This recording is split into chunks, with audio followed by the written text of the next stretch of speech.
초보자를 위한 지혜 명상법. 윗바사나 수행을 배우며 삶과 수행이 일치되는 지혜 명상을 체험하면서부터 삶의 의문이 풀리고 이치를 이해하기 시작했습니다.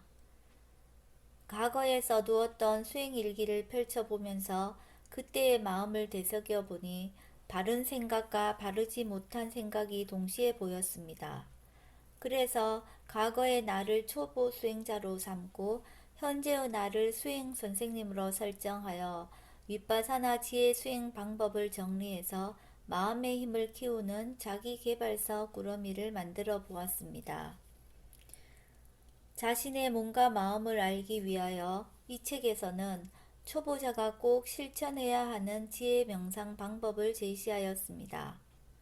그리고 과거와 현재의 시간을 구별하고 지혜의 깊이가 다름을 표현하기 위해서 과거 초보 수행자가 쓴 수행 일기에 대하여 현재 수행 선생님이 쓴 수행 편지를 제시하여 지혜 수행 방법을 친근하게 안내하였습니다.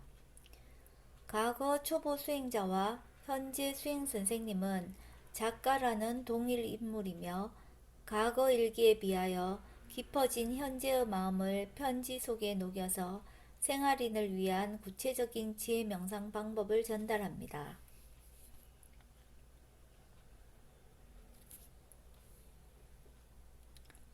지혜 명상법 첫째, 항상 알아차림하세요. 지금 행복하신가요? 아니면 지금 고통스러운가요? 당신이 어떤 상황에 있는지 상관없어요. 그러나 만약 내가 어떤 마음인지 모른다면 인생은 고통의 바다로 향하게 됩니다. 수십 년 동안 마음 상태를 외면한 채 바쁘게만 살다가 고통의 바다에 빠진 후에야 자신의 몸과 마음에 관심을 갖고 수행의 세계로 건너오게 되었습니다. 인생의 관점을 바꿀 때 꼭 필요한 것은 알아차림이며 매 순간순간 항상 알아차려야 합니다. 윗바사나 수행을 사티파타나라고 할 정도로 알아차림은 수행의 가장 기본적인 전제이며 꼭 형성해야 하는 마음입니다. 수행이란 알아지는 것을 바르게 알아가는 것이라고 할 수 있습니다. 즉, 알아지는 대상을 무상, 고, 무아라는 바른 견해로 알아차림하는 것이 수행입니다. 알아차림은 아침에 눈을 떠서 저녁에 잠이 들 때까지 지속하도록 알아차림의 마음을 내고 또 내어야 합니다. 알아차림을 추상적인 관념이 아니라 실제 하는 실천 행위로 깨닫게 된 2019년 4월 어느 날을 아직도 잊을 수가 없습니다. 2019년 4월 첫째 주 수행일기입니다. 제목: 고통 속에서 선택할 수 있는 일은 알아차림입니다. 법문을 듣고 있는데 스님께서 우리는 매 순간 또 다른 선택을 할 수 있습니다. 라고 말씀하셨을 때입니다. 오래전 깊은 슬픔에 빠져서 침대에 파묻혀 괴로워하고 있던 자신이 떠올랐습니다. 수행하지 않았던 그때는 다른 방법이 없다고 생각하며 고통 속에 빠져 있기만 하고 겨우 생각해낸 방법이 고통을 잊기 위해 일에 빠지기로 했던 어리석은 선택을 했습니다. 직장일에 빠진 것은 새로운 고통의 시작이었고 원인이라는 것을 큰 고통의 결과가 드러났을 때 알게 되었습니다. 그동안 있어온 인터뷰 시간에 서현 스님께서는 큰 번뇌에 빠졌을 때는 먼저 알아차림하세요 라고 조언하셨을 때 나는 뭔가 다른 구체적인 해결 방법이 있을 것 같은데 왜 삿띠를 하라고 하실까? 라는 의문을 갖고 있었습니다. 그때는 알아차림이 추상적인 것으로 여겨졌었습니다. 그런데 오늘 아침 법문을 다시 들었을 때는 스님께서 괴로움 속에 있을 때 다른 선택을 할 수 있고 그것이 알아차림이라고 하셨을 때 알아차림이 구체적인 행위로 다가왔습니다.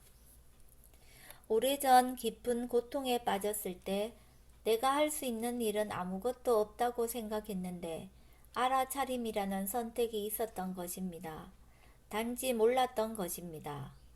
몰라서 어리석음의 원인이 되는 일을 선택했고 더 큰 고통이라는 결과를 낳았습니다. 최근까지도 알아차림은 하지만 왜 강한 번뇌에 빠졌을 때 알아차림부터 해야 하는지 이해하지는 못했습니다. 이제는 알아차림이 번뇌의 상황을 객관적이고 떨어져서 볼 수 있는 또 다른 구체적인 선택 행위로 이해가 됩니다.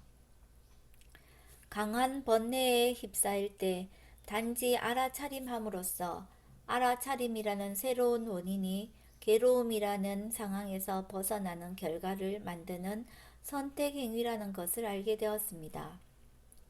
요즘은 모든 것이 원인과 결과로 법의 이치에 따라 일어난다는 생각을 하고 있었는데 스님께서 본문에서 언급하시는 것을 듣고 나의 이야기를 해주시는 듯이 공감하여 신기했습니다.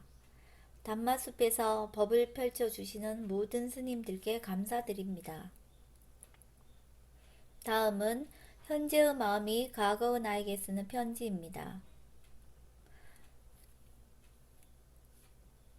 그대여, 내가 10여 년을 괴로워했던 것을 안단다. 그런 삶이 원인이 되어 너는 더 큰 고통을 마주하게 되었고 감당할 수 없는 고통의 시기에 윗바사나 수행을 만나게 되었지. 모든 것은 원인과 결과대로 일어나는 이치를 알게 되었고 지금은 새로운 원인이 새로운 결과를 만들어내고 있다는 것을 지켜보며 수행하는 삶을 살고 있지. 2019년 4월 어느 날 알아차림을 깊게 이해했던 그 순간이 아직도 선명하게 떠올라. 알아차림의 마음을 체험하고 알아차림의 가치를 알게 된 그 순간을 아직도 잊지 못하고 있단다. 알아차림이란 모호한 관념이 아니라 구체적인 행위이자 마음이라는 것을 깨달은 순간이었어. 항상 알아차림을 두렴. 너에게 무슨 일이 일어나더라도 없애버리거나 만들려고 하지 말고 있는 그대로 받아들이고 알아차리는 마음을 지켜보도록 해. 힘든 상황이 닥쳐도 그 상황을 아는 마음은 일어나는 것에 대하여 물러나고 객관적으로 지켜보게 하며 지혜의 마음을 일으키고 평온함을 유지시켜 주므로 항상 알아차림을 두도록 수행하렴. 대상과 마음의 일어남을 아는 마음을 지켜보면서 자연의 이치로 이해하면 마음의 힘은 점점 강해진단다. 먼저 알아차림을 있게 하고 알아차림을 이어지게 해서 수행의 가속도를 높이면 내가 아니라 법이 하는 수행으로 나아갈 수 있을 거야. 그러니까 알아차림은 지혜 수행에서 아무리 강조해도 지나치지 않는 마음이란다. 잘 들으셨는지요? 아침에 잠에서 깼을 때부터 밤에 잠들 때까지 알아차림 해보세요. 알아차림은 일상생활에서 실천할 수 있는 고통에서 벗어나는 방법입니다. 그럼 다음 시간에 다시 뵐 때까지 평온한 마음이 함께 하시길 바랍니다. 고맙습니다.